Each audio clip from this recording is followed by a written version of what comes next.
Hi Virgo, welcome to Higher Source Tarot for your November 2020 Is It in the Cards love reading.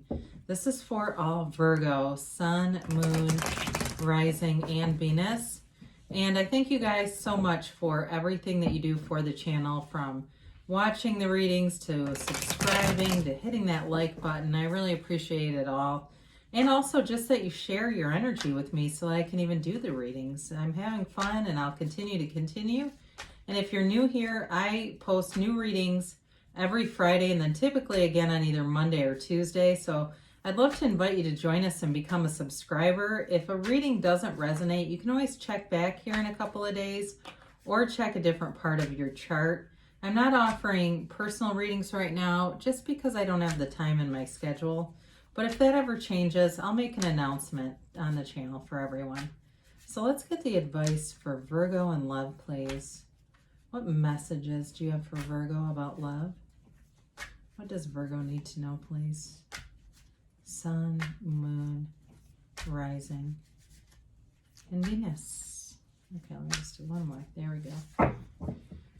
So we will get 3 cards for you, 3 cards for the person you are attracting, 3 cards for the advice, and then we'll do an Angel Answers Oracle card reading. You've got the 9 of Pentacles here, the 4 of Cups, and the 8 of Wands. They have the Wheel of Fortune, the 7 of Wands, and the Lovers. Your advice is the 7 of Pentacles, the Chariot, and the King of Pentacles. All right, well, very earthy reading here. I like that for you. I feel like right when I started getting when I pulled out the Chariot, I heard him say, go for it. So whoever this is for, they're going to be persistent too, by the way. So I really like the balance of major arcana here with the Wheel of Fortune, the Chariot, and the Lovers. You have Gemini here, Cancer here. You certainly have Earth, Taurus, Virgo, Capricorn. You've got fire, Aries, Leo, Sagittarius, and you do have water, Pisces, Cancer, Scorpio. So you're represented here. Interestingly enough, the energy you're coming out of is that 9 of Pentacles, the single lady card.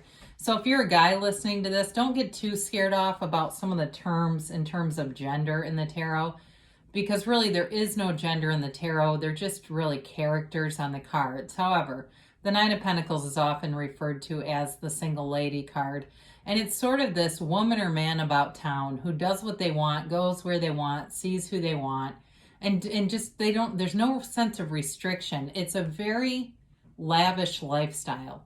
It really is about accumulating wealth, friendships, abundance. I feel like for you, you have a wealth of friendships and people around you, and it really is sort of this unbothered state and being very selective about relationships. And I actually see it throughout your reading here with the 4 of Cups here too, being very selective, not just going with anything. And for some of you, you may have had a little bit of second thought on that, wondering, was that the right thing to do? Certainly if you've been single for a long time, like I'm getting a decade or more for some of you, and saying, was I too persnickety on some of these? Did I close the door on some things that could have gone somewhere? And the answer is, no, it's your life path, and those choices are not mistakes. You're right on schedule. So with this 8 of Wands, though, this is, interestingly enough, you have the 8, they have the 7 of Wands in their side of things. It's the arrows of love in the tarot, and it's quick and sudden change. So for some of you, you get like Cupid's arrow coming through, wanting to strike you. But with this 8 of Wands, it's movement forward, and 8s are movement in the tarot, and this is definitely momentum, moving forward in a relationship. You have it multiple times here. So you've definitely got love here. Is it in the cards? Yes. And it's a stable relationship. There's stability here, but I also feel like it's been worth the wait for some of you. If you've been waiting on the one and feeling like, God, where are they? It will be it has been or will be very much so worth it, that this is the right person for you who really has a lot going for them. And we'll talk about them here now. But I do like this for you. It is going to be a change, though. For some of you, it feels like an adjustment, but not in a negative way. It's just, I feel like kind of allowing yourself to open up. So they have the Wheel of Fortune, the Seven of Wands, and the Lovers here. And so there's definitely, with the Wheel of Fortune, things are moving forward, and it's a higher vibrational card. It's a card of the law of attraction. And so, within this, there's a lot of symbolism within the card. The word tarot is spelled out. And if you begin a new word with each letter, it actually spells the name of God in Hebrew. So it's basically what they're saying is the universe is going to send in a gift. And I feel like it's a gift for this person too. It really is very reciprocal, and feeling like with the Seven of Wands, like they've been through a lot of relationships too, or been through a lot of choices that just weren't meeting their standards. I also feel like they're very particular, and feeling like, is this person even out there? And to that point also. But again, this is also about a higher consciousness with this, ascending consciousness with this Wheel of Fortune. So it's somebody who is connected to the universe, very much tapped in to those power that creates worlds. And they might not realize it though. And they may not be watching Gaia TV all the time. In fact, I don't think they're like that at all. I think it's just more how they live. They kind of authentically or naturally just, or even organically would probably be a better way to say that, do that, are able to really tap in. So I do feel like this person is well traveled. I feel like they like to cook. Somebody here likes to cook, and I feel like it is them. And they're very ambitious. They have goals, and they have achieved a lot too in their life. I feel like they're very much what you're looking for. And it may be a meeting through chance though. For some of you, it feels more like new love to me, I'll be honest. So for those of you that are really looking for reconciliation, the reading overall is very nice. So I wouldn't rule it out, but I'm just going to say it feels more new to me. Now with the Seven of Wands, this is somebody who's going to be very determined to invest in the relationship. And they're all in. Whatever they do, like I said, they will not involve themselves with things that aren't worth their time. They're very decisive. They're very empowered. They know who they are, and they'll make this work, especially if they live at a distance from you. I do get that for some of you, like there may be some barrier here to this, but it doesn't stop them, and it doesn't bother them. It doesn't get them down. Now with the Lovers, it's definitely a match, and it's the kind of relationship that changes the way you look at life. It is a relationship that you'll have on your life journey. It's very important. This is a very important person for you, and it marks a milestone, I feel, for you and your journey, and especially in terms of relationships. So there's a turning point here, and it turns for the better. It turns in your favor, and it also turns in theirs. I feel like you've got a very high compatibility with this person. There's no downside to this reading. There's no, old wounds kind of stuff lurking around in here.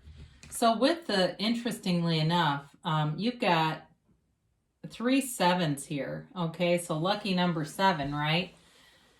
You got the 7 of Pentacles, the Chariot's a 7, and then they've got the 7 of Wands here in their reading. So 3 sevens, 7, 7, 7.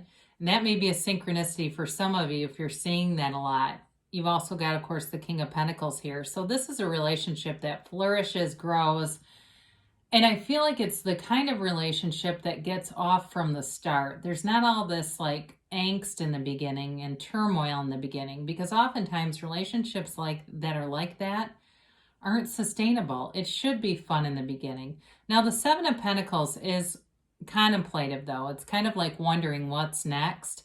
And I do feel like both of you are manifesting this. And it is somewhat in that energy though, like almost like, should I give up on love? I put out a lot of things into the universe. I've created this beautiful life. I've been, in a high vibrational place. Haven't seen them yet. Maybe I turn and do something else. Guess what? The minute you do that, there they'll be. Guarantee it, because it's very much indicated in the cards.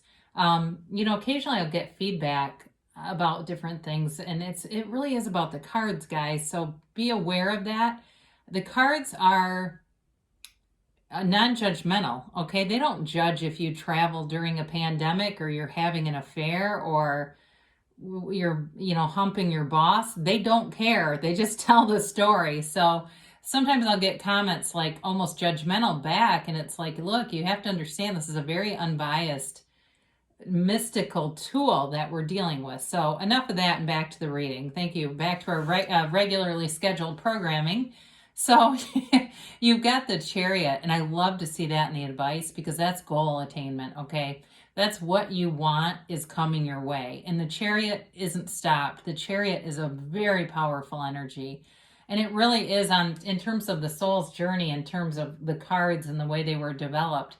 It's when the soul understands and learns about achievement and goals. And so it really fills your cup. It's your heart's desire. And I do feel like you've got this energy together that not only is complementary, but it's very empowering.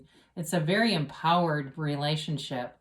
And with the King of Pentacles, there's new growth all around you. It's, again, a relationship that's very abundant. I feel like you'll like each other's friends and family. The cooking thing keeps coming in. I do feel like cooking has something to do with this. And it may just be something fun that you do together that's just very enjoyable part of the relationship. So is it in the cards? Yes.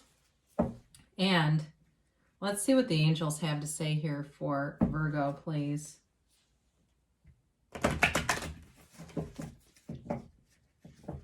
And one more, please. And a timeline for Virgo.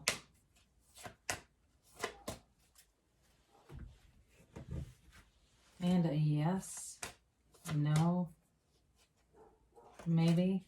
Dogs outside barking. They want to join in, apparently.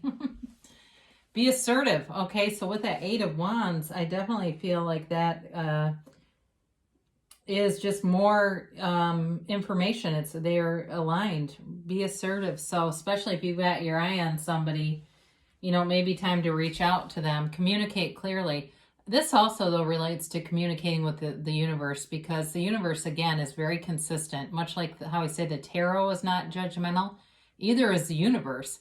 It gives you it gives you a match. Everything that you think and feel, that vibrational aspect of who you are, is matched. So you keep getting situations to match that vibration. So with this, be very, very clear with the universe about what you want, and that will be brought into you, attracted to you.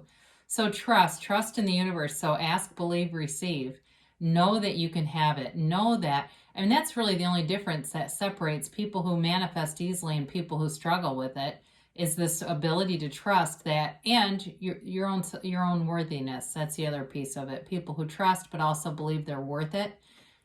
I can tell you, you're worth it to be in a loving, stable, committed relationship. You're worth it to have that. So if that's what your heart desires, you can certainly have it. You become what you think about within the next few months, I tell you. So things are unfolding, and especially with the 8 of Wands and this Wheel of Fortune, things are already, the momentum's building, and they say yes. So whatever it is that you asked for is coming towards you. So great things shall come to pass. Yes, it is in the cards. There's love here for you. I love you too, Virgo, and I'll be back again soon.